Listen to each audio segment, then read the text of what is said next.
Hola. Bueno, espero que hayan podido puntualizar los principales capítulos de la ética profesional a partir del primer video.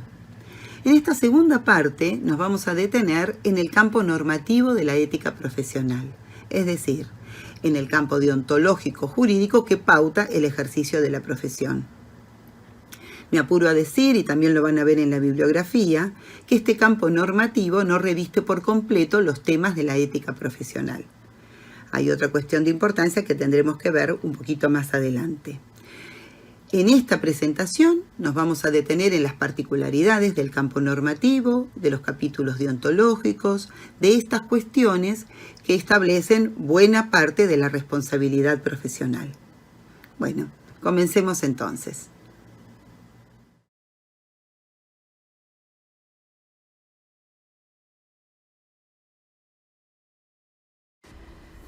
Como recordarán, hemos concluido el primer envío sobre ética profesional refiriéndonos a una serie de estándares que definen la buena práctica en el campo de la salud mental, fundamentados en el estado del arte de la profesión. Se trata de un conjunto de pautas y criterios considerados adecuados para el ejercicio profesional que determinan las formas correctas y las incorrectas de la actuación de un profesional en el ejercicio de su arte u oficio.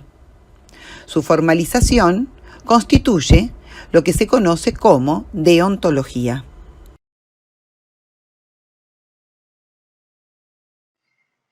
La deontología es el conjunto de principios, normas, reglas que pautan el ejercicio profesional, que lo regulan y que establecen los deberes y obligaciones profesionales. Existe una deontología para los médicos, para los psicólogos, para los abogados, una deontología para los contadores públicos, para los arquitectos. Es decir, cada profesión cuenta con un conjunto de normas que regulan el ejercicio profesional y establecen sus obligaciones. Esos deberes y obligaciones profesionales van a definir la buena práctica del profesional, en este caso los psicólogos, y al mismo tiempo configuran la guía para determinar la mala práctica, la mala praxis profesional. En la forma de enunciados normativos, la deontología constituye los llamados códigos de ética, que configuran el campo normativo de la ética profesional.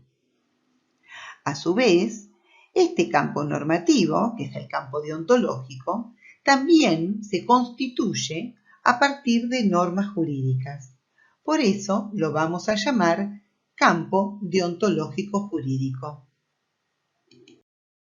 Entonces, la deontología, en tanto pautas que regulan el ejercicio profesional, se ocupa de diferentes temáticas que constituyen los capítulos deontológicos que vamos a encontrar en los códigos de ética. Por ejemplo, la cuestión de la confidencialidad, de la explotación o aprovechamiento del vínculo profesional, las obligaciones de los profesionales en cuanto a competencia, idoneidad, integridad, capacitación permanente, cuestiones relativas al respeto por los derechos y dignidad de las personas, a la responsabilidad profesional y científica, a los diversos ámbitos de incumbencia, obligaciones relativas a declaraciones públicas, a las publicaciones, pautas relativas a las actividades de investigación, de supervisión, de docencia, en fin. Todas estas temáticas, entonces, constituyen capítulos deontológicos. No solo los van a encontrar en los códigos de ética locales de Argentina o de nuestra región, por ejemplo, Latinoamérica, sino que son capítulos deontológicos consensuados en este momento histórico por la mayor parte del mundo occidental. Puede haber diferencias que tienen que ver con idiosincrasias o circunstancias locales en los diferentes códigos deontológicos de los psicólogos, pero en general hay un consenso sobre estos capítulos comunes a todos los códigos deontológicos en este momento. Tal como lo mencionamos anteriormente, los deberes y obligaciones que establece la deontología se plasman en los códigos de ética. La deontología establece principios generales que guían, que orientan la actuación profesional y el modo de comportarse en el desempeño profesional, y también establecen normas específicas relativas a cada una de estas temáticas. Pero no es solamente la deontología la que establece las pautas de conducta profesional. El propio orden jurídico también se expide sobre los modos correctos en que los profesionales de diferentes disciplinas deben conducirse. De ahí que proponemos llamar campo deontológico jurídico al campo normativo de la ética profesional, aunque ese no es el único motivo. Lo veremos más adelante. Algunas leyes tienen incidencia directa en la práctica profesional de los psicólogos. Por ejemplo, la Ley de Ejercicio Profesional de la Psicología del año 1985. Fue una ley muy importante, puesto que estableció a la psicología como disciplina autónoma respecto de otras disciplinas médicas. También esa ley determinó la creación de colegios profesionales en las diferentes provincias del país y cada uno de ellos debía establecer los códigos de ética. En la actualidad existen, además de esos códigos provinciales, un código de ética nacional establecido por la Federación de Psicólogos de la República Argentina, cuya sigla es FEPRA. Otra disposición jurídica con incidencia directa sobre el ejercicio profesional es la resolución sobre incumbencias del mismo año 1985. Más reciente es la Ley Nacional de Salud Mental, promulgada en el año 2010 y reglamentada en el año 2013. Como otro ejemplo, tomemos la Ley de Derechos del Paciente en su relación con los profesionales e instituciones de salud, promulgada en el año 2009. Entonces, hemos tomado algunos ejemplos solamente de las pautas jurídicas que se vinculan directamente con la práctica profesional de la psicología. No nos vamos a detener ahora en eso. La intención es mostrar cómo la práctica profesional del psicólogo está pautada desde un campo normativo que incluye la normativa deontológica, pero también la ley social.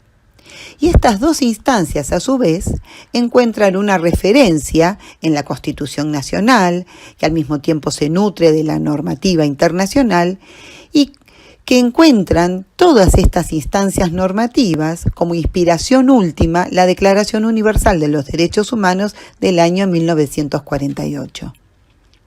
Este aspecto es muy importante, enfocado desde la ética profesional, porque nos orienta en el sentido de la responsabilidad profesional desde el campo deontológico y desde el campo jurídico. Llamamos a este campo normativo de la ética profesional campo deontológico jurídico, pero no solamente refiriéndonos a las dos instancias desde donde surgen las pautas del ejercicio profesional, la deontología y el orden jurídico, sino también porque tanto lo deontológico como lo jurídico encuentran un fundamento común, que es el sujeto del derecho. Noten que tanto las normativas deontológicas como las leyes, que establecen deberes y obligaciones profesionales, establecen estas obligaciones en función de los derechos del ciudadano. El ciudadano que es destinatario de la práctica del psicólogo. Por ejemplo, el deber de confidencialidad, que corresponde al capítulo del secreto profesional, resguarda el derecho a la intimidad de las personas. El deber de consentimiento informado resguarda el derecho a la autonomía. Básicamente se refiere a la obligación de pedirle a las personas que son destinatarios de nuestra práctica su consentimiento para hacerlo, para iniciar una intervención psicológica. De este modo se resguarda su autonomía y su derecho a decidir.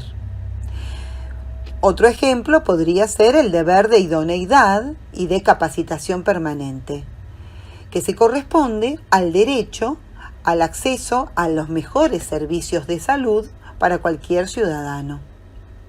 Podríamos poner más ejemplos, pero en este punto nos interesa entonces mostrar esta correlación entre los deberes profesionales y los derechos del destinatario de la práctica del psicólogo, entendidos como las prerrogativas de un sujeto de derecho que es el ciudadano.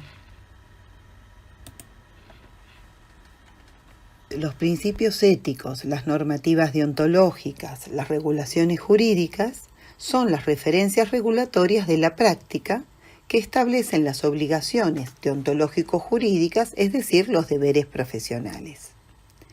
Incumplir con estas obligaciones configura lo que se conoce como mala praxis.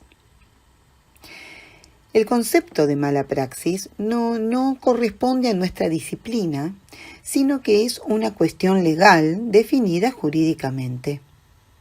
Es decir, si se habla de mala praxis, se entiende que los hechos a analizar se van a evaluar según categorías jurídicas.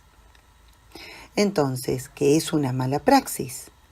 Se trata de las conductas profesionales que dañan o ponen en riesgo los bienes jurídicos tutelados y los derechos que los protegen. Por bienes jurídicos no debemos entender exclusivamente bienes materiales, sino que, por ejemplo, la salud, la vida, el honor, la integridad son bienes jurídicos que la ley resguarda.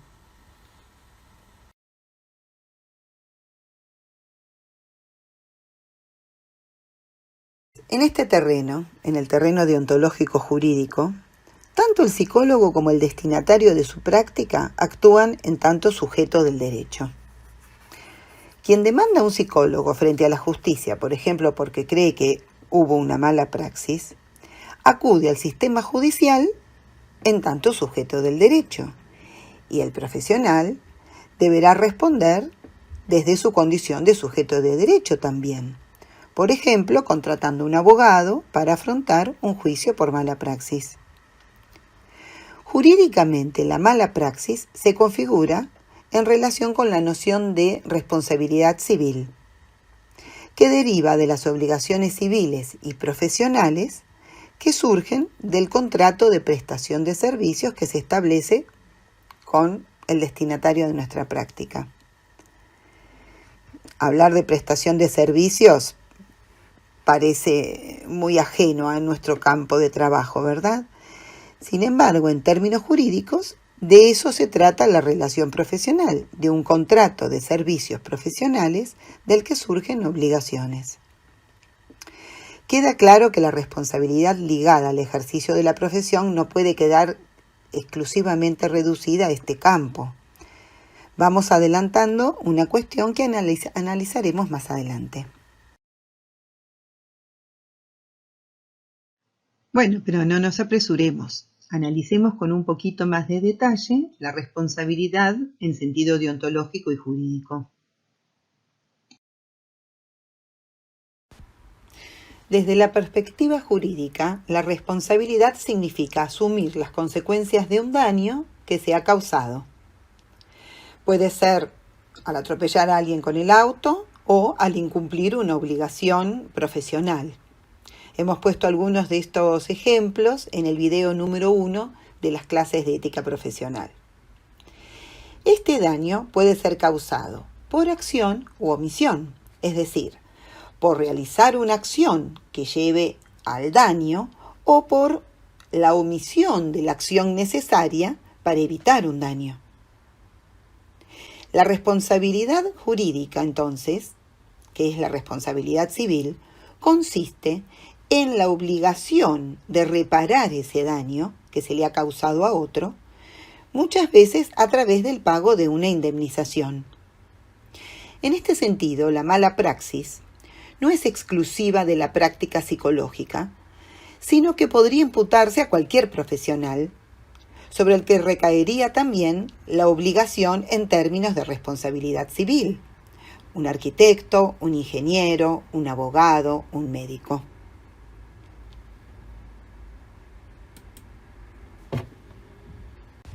Una característica de esta responsabilidad profesional de la que estamos hablando es que se trata de una obligación de medios, no de resultados. Es decir, que lo que se espera del profesional de la salud, en nuestro caso, es que despliegue toda la ciencia y todo su conocimiento al servicio del paciente, tratando de mejorar su situación.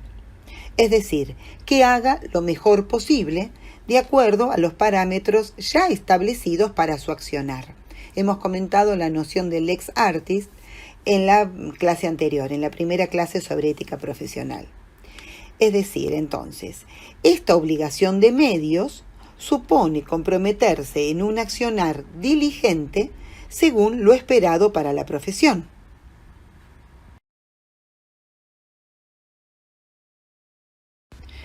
Entonces, la responsabilidad en el campo de la salud se centra en la obligación de implementar los medios adecuados para mejorar la situación del paciente, del destinatario de nuestra práctica. Los medios pueden ser técnicas, procedimientos, protocolos, diferentes medios.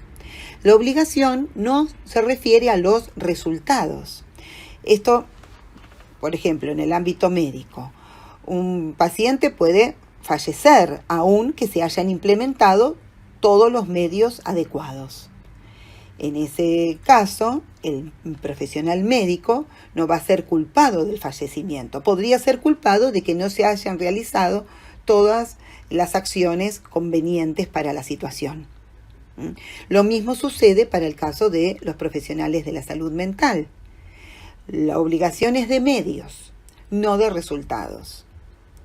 En cambio, para otras profesiones sí se establecen obligaciones de resultados. Por ejemplo, para un arquitecto.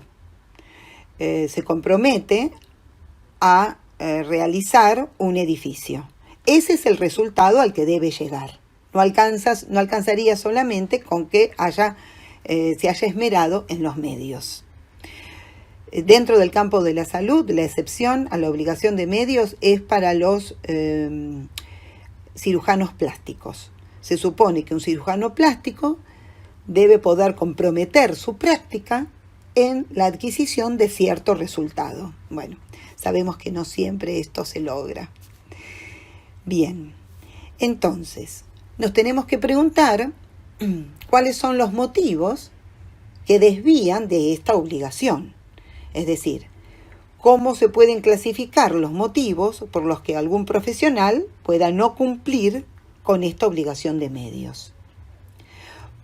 Podemos encontrar propósitos deliberados, que es lo que jurídicamente se conoce como dolo, es decir, que hay una intención en la acción que llevó al daño, pero también hay otras figuras que la justicia clasifica que no tienen que ver con la intención deliberada, sin embargo, son errores que llevan a no incumplir con esa obligación. La negligencia, la imprudencia, la impericia y la inobservancia de los reglamentos son esas figuras que la justicia reserva para determinar una mala praxis. No nos vamos a detener ahora en estos conceptos porque están muy detallados en la bibliografía.